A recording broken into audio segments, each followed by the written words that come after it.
everyone, and my name is Carter Jones, and I'm going to talk to you today about socks. So a little bit about me. I'm actually a sock designer and design for a bunch of different brands, for private label, for licensing brands, and then for my company's in-house brands as well. So I obviously love socks, and also I love looking at different types of socks and how they're made. So two of the big brands right now that are pretty hot, one being Bombas and then one being Feetures. So this Bombas one has been a huge hit right now after going on Shark Tank, and they've been actually taking a lot of market share from a lot of these smaller and bigger players as well. So I'd love to talk about the quality of this sock, what we can do to make it better, and then also look at Feetures sock as well. This is a great running brand. Both of these are no-show socks, so they're very comparable. And then they're pretty comparable in price as well, somewhere around like the $12 to $15 range. So let's talk about socks. The first sock I want to talk to you today about is the Bombas sock. So this Bombas sock has been blowing up on the internet over the past couple years, and they do men's, women's, and kids, and they have this very signature look. So if you look at it, it's got this marl design, and then it also has this honeycomb design as well in the arch with their little toe logo. So these socks are mostly sold on e-com right now, but you can get them in select stores like Dick's Sporting Goods, and they go for a pretty consistent price of about $12 per pair. So let's talk about this sock and its qualities, what makes it good, what makes it not so good. So it is made of 69% cotton and 27% poly, a little bit of rubber, and some spandex. So to me, as a sock designer, I immediately think, how are these going to be durable? Cotton is a great fiber, so it's super soft, and it has some written here too. It's got a Y stitched heel, it has a blister tab, but cotton isn't necessarily super durable.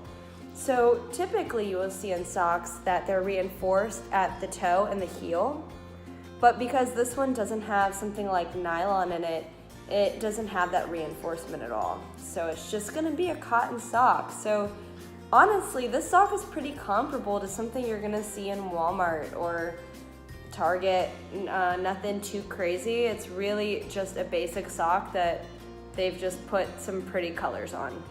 So keep that in mind when looking at Bombas socks.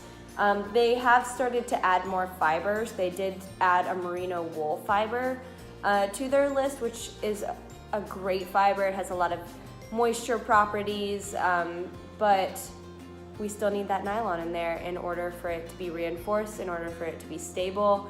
So definitely check that out next time that you're looking to buy some socks, because we want these to last. So the second pair of socks that I'm going to talk about are these Feetures socks.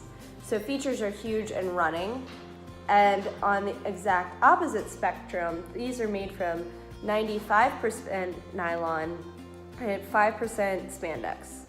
So these are all nylon basically, whereas these have no nylon at all. So this sock is going to be super durable.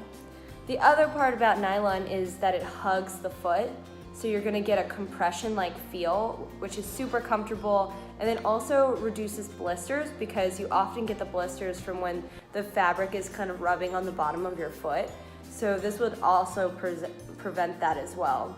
So right now they're telling me that this has an anatomical design, so the left and right, and then it has moisture wicking fibers such as, I guess they're saying it's called iWick, which is their own coin term, and a seamless toe. So that means that there's just no seam here, which is a really nice feature here. And then this one as well is also seamless. So both of these really have that feature. So what we're really talking about when we're looking at socks is the fiber, and also the construction and where that fiber is being put. So this one has a lot of nylon, so yes, it will be really supportive and it will be really durable, whereas this one will not be durable at all, but it is a softer hand. So that is why someone would choose cotton over nylon. So nylon definitely doesn't have that same kind of feel that the cotton does.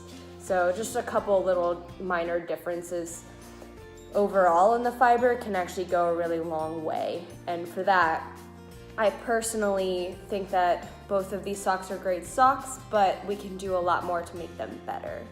So something like, let's put in some merino in here as well. So merino has some other great properties that we could use, like it's moisture wicking, and it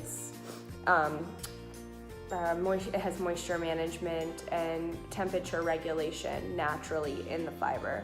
So some of those key elements would be a really great add for this sock here, and also this sock as well. But this one, I mean, cotton is also a great fiber, but for here I would obviously add the nylon in the heel and the toe, and then maybe even reinforce it throughout the arch area.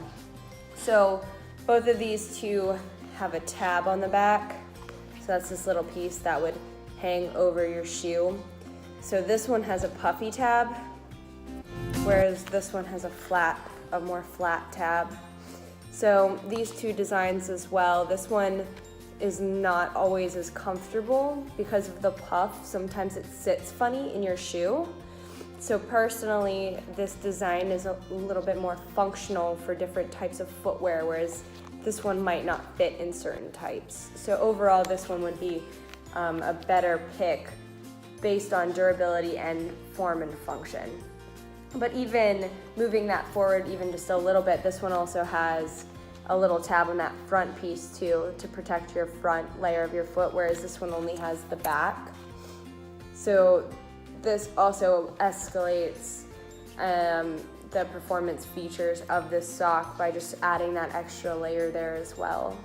So if this were to make this even better, we would mix up the fibers. We would probably want to actually decrease that nylon content just a little bit and add something else in here with some other properties. Antimicrobial, we'd love to have that in this sock. It would be super like odor, and we want to have some odor control as well. So neither one of these socks really have any of that type of technology that's being input into these socks. So that would definitely escalate both of these brands. Overall, I mean, socks are made, we think, when you go to the store and you look at a pair of socks, you're like, oh, I'm just gonna grab this kind. But really, there's some wonderful features that can be put inside these socks in order to make them more comfortable for your feet, especially if you're on your feet all day long. So these are some of the things that we as consumers might not know. But moving forward, I hope you all check out your socks, look at the content of your socks, look for some reinforcement in the heel and toe, and you might actually find a really big difference in how you feel at the end of the day with your feet. So here are my socks. Thanks, guys.